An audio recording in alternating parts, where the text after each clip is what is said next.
Hello everyone and welcome to a brand new episode of Women of Arabia. Women of Arabia is a platform where we showcase women from all walks of life who with their sheer determination and passion, they have carved a niche for themselves and they have created an impact in their society.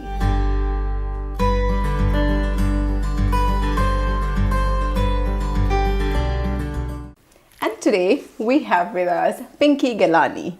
Hi Pinky. Hi. Welcome to Women of Arabia. Thank you so much. Now Pinky is an international speaker, you are a moderator, you are, oh my god, quite a lot of things, an entrepreneur, social activist, and most importantly, you're a mother. Of course. That's the most important You thing. can't forget that. Mother and wife. Mother and wife. Or mother of three. Mother of three. I have two kids and my husband. Yeah, the eldest one. The eldest, yes, that's my eldest. My husband. All right, so Pinky, thank you so much. It's really an honor to have you here with us. I'm so humbled to be here with you today. Thank you for inviting me. Thank you. So let's start with Sure. probably the basics, like right where you started from. Okay. I also forget to mention that you are the former Miss India Kenya. Yes, also. I am. So she's also a beauty queen here. Well, which is pretty obvious, right? Right. So Called makeup. no, it's not. So how did the whole world of public speaking, emceeing, presenting came? Were you always that? So I was very much involved in radio and television. So the mainstream media when there was no social media.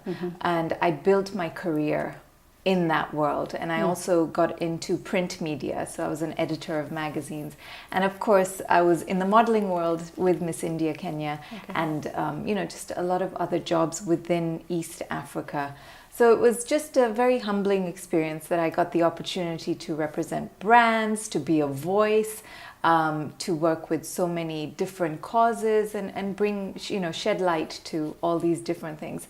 So after that sort of side of my crazy world, I settled down and got married and I had kids, but after a lot of challenges, it was a struggle to have children. And now I have, touch wood, two healthy babies. Well, they're not babies anymore. But they'll always be babies. Always for us, be right? babies, but they don't like that I say that. My 8-year-old is a strong-headed girl, Yes, she is. and my 4-year-old who's a stubborn young man. But, he has me wrapped around his little finger. Oh, yeah. And, reinventing myself now. That's why I'm just going into this whole new world of public speaking and being on stage and being a moderator, being a voice. Right. So when you say revamping yourself, you were into public speaking and all, right? So right of after course. radio? Well, radio is public speaking. It's just that you're doing it in a studio. Right. But Yes. I was doing a lot of event moderation and, sort of being the face for different brands as an MC. But now I'm doing a lot more storytelling on stage, So alongside the event MCing, I'm also now telling stories from my experiences and sharing these stories on stage. Right. And that brings you to, you host something very regularly called What Women Want. What Women Want, yes. What Women Want. Yes. And that is about a panel where, interestingly, not just women, you've Yes. got men also on the panel, Well, right? sometimes they show up. You don't say no to them. We don't say, it's not only, it's the thing is, yes, What Women Want is basically similar to what you do here. It's all about women empowerment. It's giving women an education and information because after all, knowledge is power. So it's a free forum. It's a panel of 4 or 5 people every week at this mall called the Westgate Mall in Nairobi, Kenya, where I moderate and we invite, people who talk about anything from cosmetic surgery to, being financially independent and just letting women know what their options are and what's available to them out here in the big bad world. Yes. And is this something that you conceptualized, or have you got to a stage where you started conceptualizing events and shows? Oh yes, absolutely. I mean, I'm that far into my career where for sure shows and events are just a part of what I do now. Right. And Yeah. what made you start something like What Women Want? Well, like I said, it's just giving women the knowledge. I meet a lot of people, I network with a lot of people, so it's good to bring people together. It's good to be able to give a platform to people. So not only hog the limelight or be like, oh, it's all about me. No, it's really about just sharing information and, of course, just enlightening people about what's going on. And it's going very well, right? Because I do absolutely. see on social media Yes. people really asking you, is it happening this week? Can we come? Oh, yes. And the anticipation of that is really good. And I think, the fact that it's different topics, and so 1 week it may really, really appeal to you, and the next week you'll be like, oh, that's boring. It's not my thing. And they have the choice whether to come or not. Yes, and it's free. That's the best thing about it. It's a free forum, so come. Yes. Yeah. And how do you choose these topics? Because they're so varied, or it just happens, or do someone suggest? So I have a team who sort of like sit down and we look at the month. So maybe if it's, for example, March is the month where we highlight endometriosis. So we spoke about endometriosis. It was actually part of the panel. April has autism. It's Autism Awareness Month.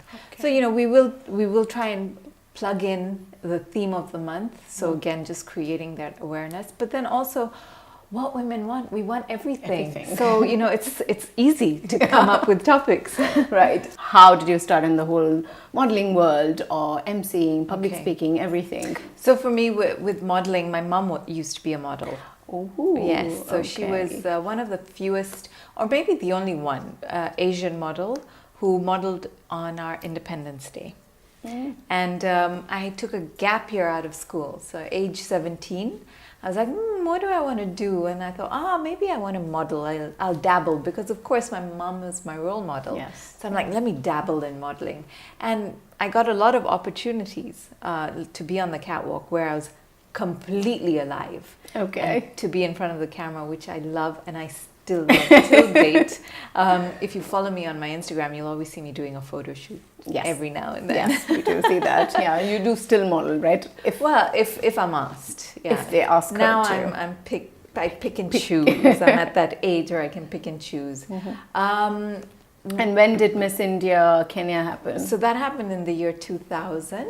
Okay. How? I mean, 19 in the years sense, ago. Many right after you started your modeling career, or so no, this was I was 24, so I started modeling at 17. Ooh. I was 24 at this time, and someone called me and said, "Oh, would you like this opportunity?" I was like, "Of course, I would like to be on this stage," and it was fun. It was amazing to be on such a stage and to be able to represent my country on an international platform.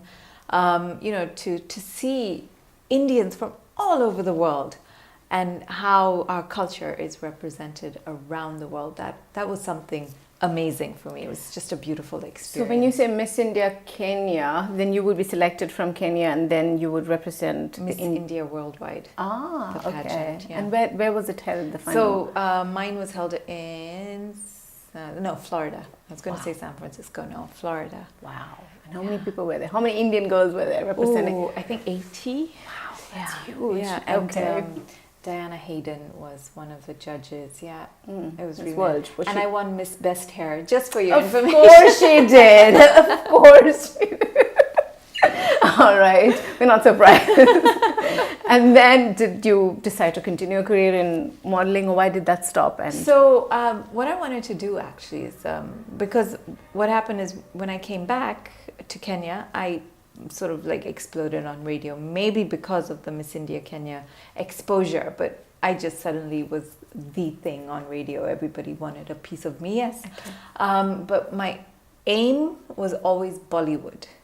Of course. Right? Really? Yes, that was something I wanted to do. Even being in Kenya, and you're what, third generation Kenyan? Yes, second, yes. Third generation Third Kenyan. generation Kenyan. And yet and the not Bollywood... speaking a word of Hindi. Wow, awesome. That's some aspiration. Okay, but then we've got... it doesn't matter anyway.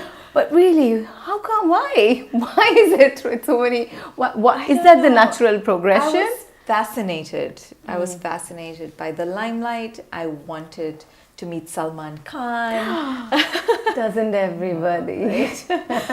But then I was just like, this is where I want to be, and this is what I want to do. So I went to India. I was dating my husband at that time. We were dating. And I told him, like, enough. No, it's not you, it's Salman Khan. Yeah, it's not you. I gotta go find Salman.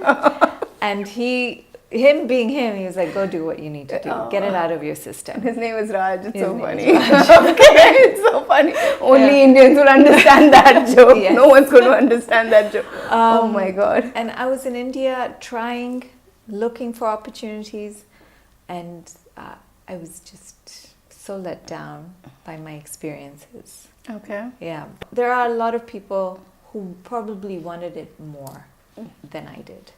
And I just didn't feel like I fit. Okay. So I remember I called him and I'm like, I want to come home. And he's like, okay. Come back. So that's his, if he asks you, if you ever ask him, he'll tell you that that's when I asked him to marry me. Which is not true. That's not the story, is it? Okay. And was it really hard for you to accept the fact that, because it was, like you said, it was a big dream? I mean, look, the fact of the matter is that I tried. I tried. If I hadn't tried, I think I would regret it. But I tried. And like I said, the shoe just didn't fit. It was not working. Any door that I would knock on would remain shut. And I was not willing to compromise myself. And I'm not saying every person who makes it in Bollywood compromises themselves. Maybe I was just meeting the wrong people. Yeah. So, did you just go there without any contact? yes, I went there. Oh, okay. Just like with an open mind, Yeah. thinking I'm going to make it. I didn't know anyone. And how supportive has your mom been through all these journeys, all these crazy ideas of yours? She's been amazing. Like always, just going. And you know, when I look at my choices that I used to make, etc., you take risks with confidence, and you're confident because of your upbringing. Yeah, you are. Yeah, and it's very important, right? I think. And has it, in some way, I know I'm jumping, but then has it in some way helped the way you bring your kids up to, like they have to be outspoken or they speak? So one thing I teach my kids, which is very important, is to respect themselves. Because once you respect yourself, you can respect other people. And when you respect yourself, you have boundaries, and you also have self-love. And you have manners. I think that's so important to have manners in today's world. Yeah. You know, so we're bringing up our kids in a very different generation. We don't even know what 10 years from now, what social media will be like, whether they will be depending on phones or other things, gadgets, tools, whatever it is, how it's going to mold them or shape them. So my thing with my children is to always be in conversation with them, and for them to really know who they are. Yeah. So that the world or likes or follows don't dictate their self-worth. Yeah, obviously that would only come from the way you've been brought up, and the fact that you mentioned you've been extremely close to your mom. I'm sure you also had that kind of dialogue going on, right, yes, with your mom always, growing up. Yes, yeah. And when did the whole shift to you were a radio jockey for a really long time? Yes. I'm not wrong. Okay, you were a radio presenter for a long time. So was it after coming back from your Bollywood experience? No, that was before. Okay. Yeah. Okay, right after. So I did radio, and then I quit radio, and I quit Raj, and I went to Bollywood, and it didn't work. Okay, and you came back. And I came back, and then I settled down. Yeah. You asked him to marry you. And I asked him to marry me. I got married, and then of course my journey of motherhood began. So career actually was on a halt. And why did you make that decision? It's just, I think only because I was struggling so much to get pregnant. So I couldn't do both, It's very emotional. And being in such a public career, I couldn't be so open with these emotions going up and down, losing pregnancies, being moody, being unhappy, being happy, eating. Because throughout my pregnancies, all I did was eat because I was so sick. I just needed something in my mouth all the time. Wow. Okay. Yeah. All right. So that's why you took a break Yes. for both the pregnancies. So you decided you wanted 2 kids, and No, I didn't decide I wanted 2 kids. I had my daughter, and then a year after she was born, I got pregnant again, and I lost that pregnancy. Okay. And then I said, maybe I'm being greedy. maybe God only wants me to have one child. So I let it go. I didn't even say I want another child. But then my father-in-law passed away. So I was being there for my husband because now he was going through a time of grief. So 2 years later, my daughter came to me. She was 3. She said, Mama, God told me you have a baby in your tummy. Oh. And she said this for 7 days non-stop. And I thought, okay, you know, because I believe in the child-God connection. Yeah, right. So I didn't even go for a test from the chemist. I went and did a blood test direct. And I called them after 2 hours, and they're like, yeah, your rate, your level is at 570. I said, what does that mean? So they said it means you're 1 week pregnant. Oh no, really? Yes. For 7 days she said that? Yes. Oh my God, I don't believe this. And after 9 months, my son came into this world, yeah. Oh, it might have been some experience. I know, and now she's like, Mama, God told me you're going to have twins. I'm like, please, just stop talking to God. Hence I got you some puppy. That's right. I'll have dogs. And having gone through all this and being a mom, and what message do you have for those women out there who are maybe struggling to get pregnant, or if they don't have a voice in their family, in society in general? What would you advise those women? My advice to anybody, not only women, is to live with intention. And when I say live with intention, I mean watch your thoughts, watch your words, and watch your actions. Because all these sort of, you know, we think that if we're thinking something, it's not going to affect anything, but it does. Or if we say something, for example, have a good gossip session about somebody we don't like, it's not going to affect the world at large, but it does. Because everything is energy. Our thoughts are energy, our words are energy, and our actions are, of course, energy. So all these things influence each other. That's why I say, live with intention. It is so important that what we are doing is contributing to the world and contributing to our future. If you are trying to have a child and your struggle is, you know, there's no light at the end of the tunnel, have faith. If you are meant to be a mom, you will be a mom. If you're not supposed to carry a child, there are many other ways to be a mother. You can mother an animal as well. You know, so it doesn't, you can be a mother. It's just your perception has to change, and maybe that is your lesson. But always have faith. There are and do reasons. you believe in co-creating with the universe and things like that? Oh my God, of course. Yeah. But you need a whole hour for me to discuss that. But then just a quick That's why I said, you know, like energy. You know, everything is energy. Whatever we are doing is create. So if you're wondering why is there war in a certain part of the world, it is mass consciousness somewhere. Yes. Yeah. But you know, it's what we are doing even right now.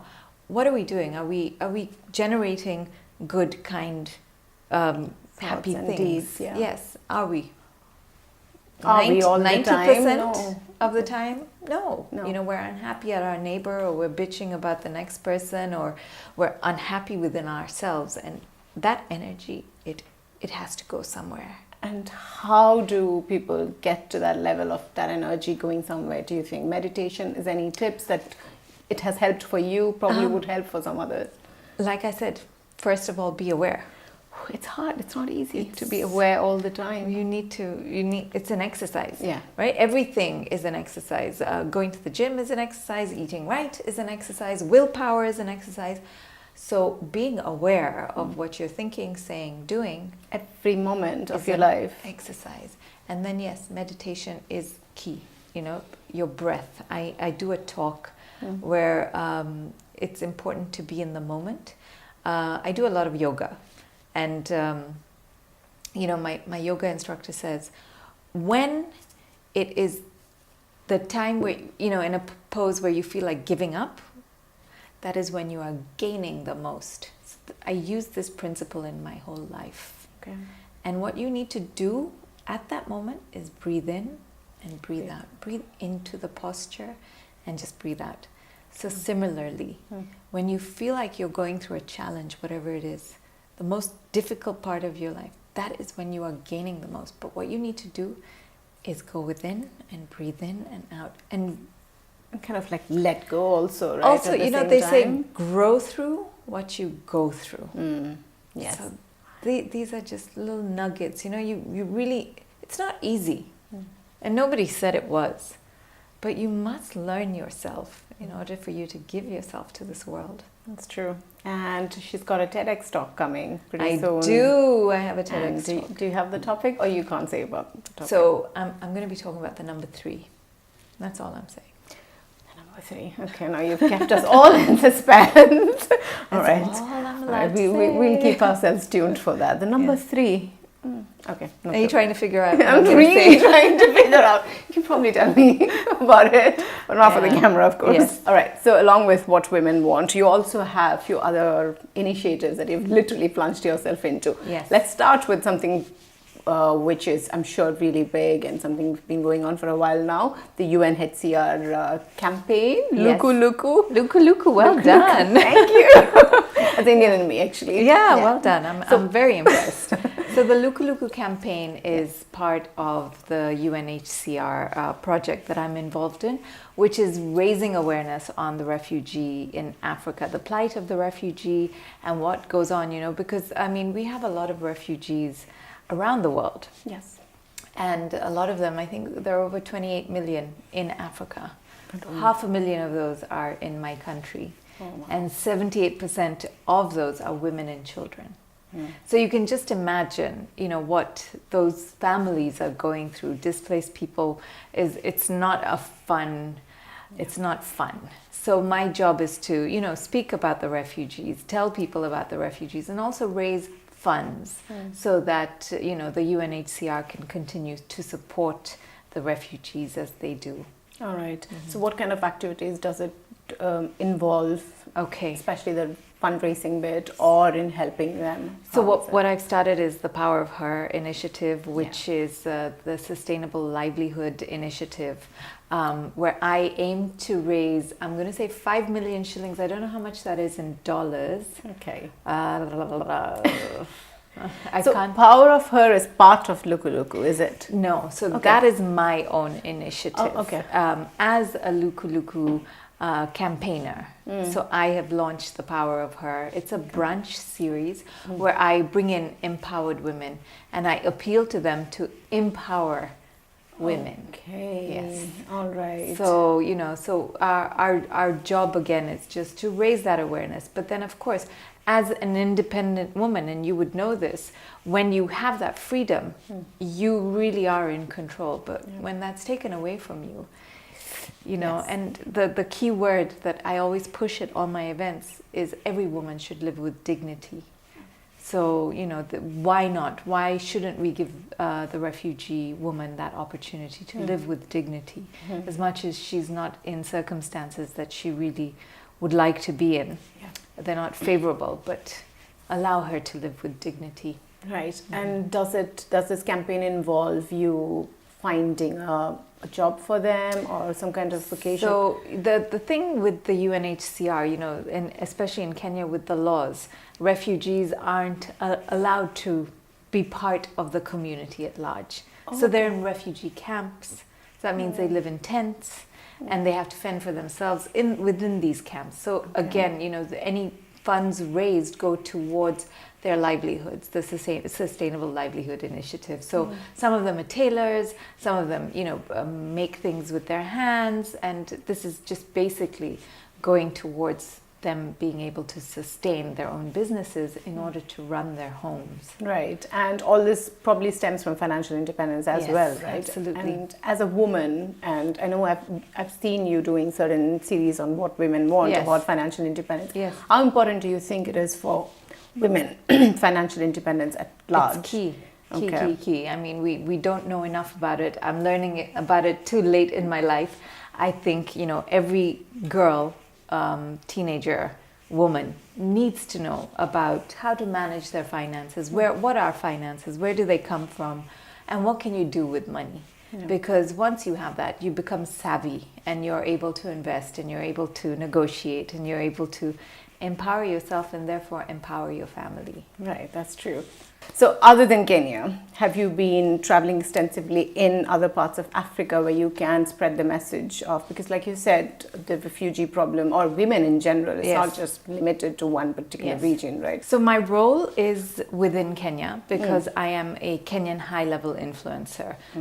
What the UNHCR did is within Africa, they chose certain people in different countries to be able to represent or be part of the LuQuLuQu tribe, if you will. So my role is within my country, which is such a big honor. Yeah, it is an honor. Yes. Then it should be, I'm sure it's such a privilege, and you've been doing quite a lot of work, I've been seeing. Oh, yes. So how did the whole, I think you said after you had your kids and then you started having a step back and reevaluating your life. And at what point did you decide, or what was that turning point in your life where you decided you wanted to go ahead with this? So my mom fell ill 3.5 years ago. She had a major stroke. And you know, parents, we were discussing this earlier, parents are your pillar of strength. And especially for you, your mom. Because yes, I mean, I lost my dad at 6 and she was the lady who brought me up, right? So she had this major stroke, which up until today, like I said, 3.5 years later, she still cannot speak and she's in a wheelchair. And for me, that moment is what basically shifted my entire life because I was continuously dependent on my mother for anything and everything, which is good and bad. You know, it's a good thing, but it's also not such a good thing, because when I realized that she cannot be there for me, I had to find out who I was. And this is where my journey began. And this is when I started to understand who I am as a person. You know, they say circumstances actually reveal you, not define you. They reveal you. Okay, and how has the revelation been? It would have been really hard, wasn't it? It was very difficult, of course, because, you know, for something like this to happen, you have to fathom, you have to put your head around what's going on. A stroke is very bizarre. Anything to do with the brain it's very difficult to comprehend until you're going through it, you know. So even, you know, dementia or Alzheimer's, whatever it is, when you see somebody go through this, any brain injury, you know, memory loss, it's very difficult for you as a person who's a caregiver or somebody very close to this person to understand what the person is going through, and also for you to be able to deal with your emotions. And, you know, in some ways you're mourning the person who was, because now they are on a different journey, and you have to be able to support them in this journey without being selfish, which is difficult. Which is very difficult. So for me, I think my journey is still ongoing. You know, it happened just before I turned 40, and they say life begins at 40, and for sure my life began at 40. Wow. And then it has never been the same, right? It has never been the same. But, you know, I look at my mother and this superhero having a very human experience, right? Because we all fall ill at some point or the other, and just her recovery being slow, if you will. And I don't know, for me it's very difficult. Right. And you always connected with your mom, you said. And how important was it for you to have children of your own? You said you've had some struggles there yourself. So I had 4 miscarriages, and of course I wanted to be a mother. After my first miscarriage, I wanted it more than ever, because I thought it was our right as women to have children. I didn't realize that there are complications, and I don't think we're talking about it enough. We're not highlighting miscarriages or child loss enough as women. It happens, and it happens a lot. So when it happens to you, don't think you're alone, because it's something that's common, and it's something that, you know, you can talk about. And it's something you need to be treated for in regards to the loss and the trauma associated with it. So treated for in terms of mentally, or I mean, you need to, physically? you need to be able to go through the motions. And I do think, yes, you know, we always like run to the gym to look after our body. We run to the salon to look after our hair. come here and we go for facials, but what do we do for our mind? Because that's a very strong muscle, and it holds memories and it goes through motions, and we completely ignore the fact that the mind also needs some sort of treatment. And again, just like how we talk about miscarriage and it becomes something that is okay, we get used to the word, but therapy. When you say I'm in therapy, everyone thinks, ooh, this person is weak. No, that person is helping themselves. So I think, again, that needs to be made very common. That discussion needs to be had often. It's still a common stigma, right? To go and get something done, to do something for yourself, like emotionally, mentally. But at the same time, it's absolutely okay if you fall sick to go to the doctor, which is, mental health is always not given importance. The rates of suicide are so high, and they say, oh, he killed or she killed herself, or she committed suicide. No, I think that person was killed by suicide, if that makes sense. If cancer can take someone, then also suicide can take someone, but somebody doesn't commit suicide. I think also the way we use it, the terminology, all that needs to change, so that if you're having suicidal thoughts, or if you're thinking you want to go down that road, you have to be able to recognize it and then be able to talk about it. Because it's not a weakness. And talking is what doesn't happen much at all. It doesn't happen. And have you ever thought, or have you come across cases, because you work a lot with refugees and refugee camps, where this is also a major thing for most of the women, because the trauma that they go to, how do they get out of it? I remember when I went to the refugee camps, I could not listen to the stories, because the things that these people endure, it's heartbreaking and it's horrifying that human beings can be so nasty to each other. And I don't understand where that hate and anger comes from. This is what's going on. These are what we are doing to each other. What's wrong? Yeah, you're right. Because someone very famous once actually have told me many times that people are actually really bad, and then you have to really, really try hard to be good. And it's really odd, because when we want to be kind, it just comes so naturally. I don't know. No, it can. It really can.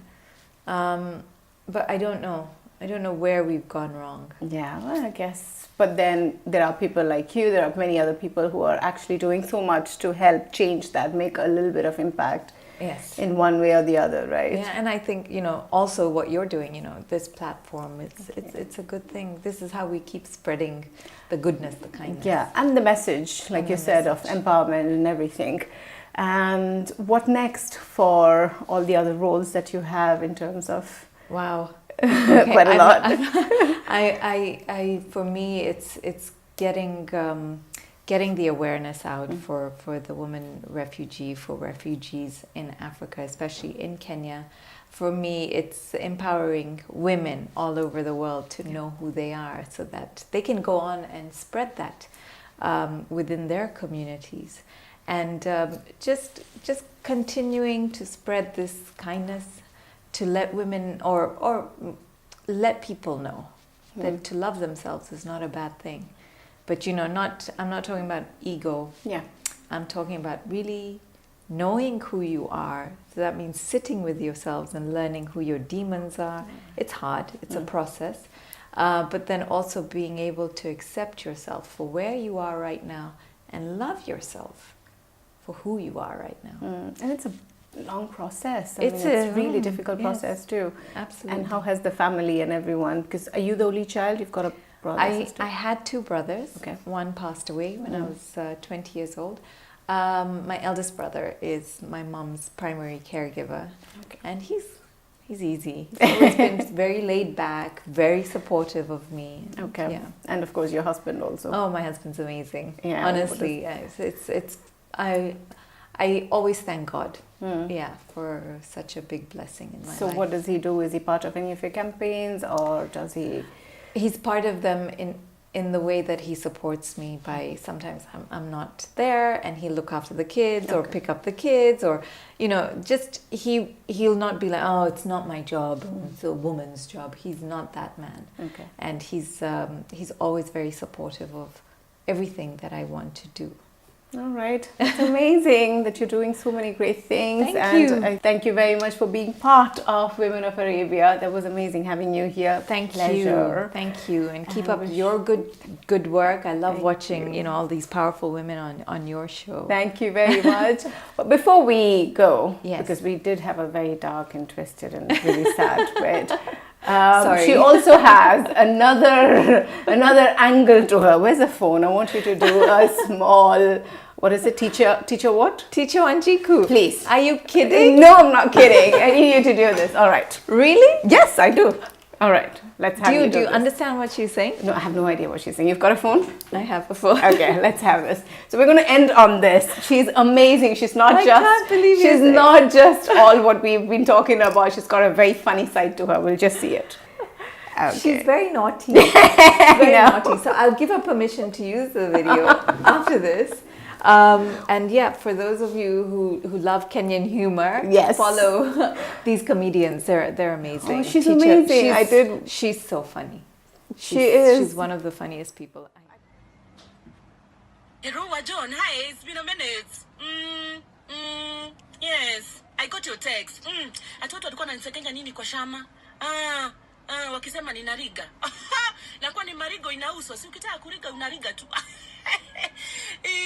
Yes. I said don't drive a Mercedes. Oi, hii kelele yote ni Juja Sinta alinunuliwa Demio. Oi, mwambie the only thing I can do with the Demio ni kusurprise mtu kwa birthday. Yes. Atinakuwaga na fake hair. Oh, ugemulisa wale wako na original hair, kona yao ni gani twende. Oh, washana na watu wako na mashenanigans. Kweta ati shenanigans ni nini? Ni matoho na gaheha. What on? I need to cut you short. I'm going to play golf. Hii wesi shesa. Hii ni watu self-employed. Watu wa 8 to 5 itakuwa a bit tricky. That was such an amazing episode of Women of Arabia. So if they have to follow you, how do they follow you? So my Instagram handle is @PinkyGhelani. @PinkyGhelani. Follow her there, and she's got great stories. She can make you laugh most of the time. I can make you cry. And make you cry and inspire you, most importantly. Thank you so much, Pinky. It was a Thank pleasure. you. Thank you. Thank you.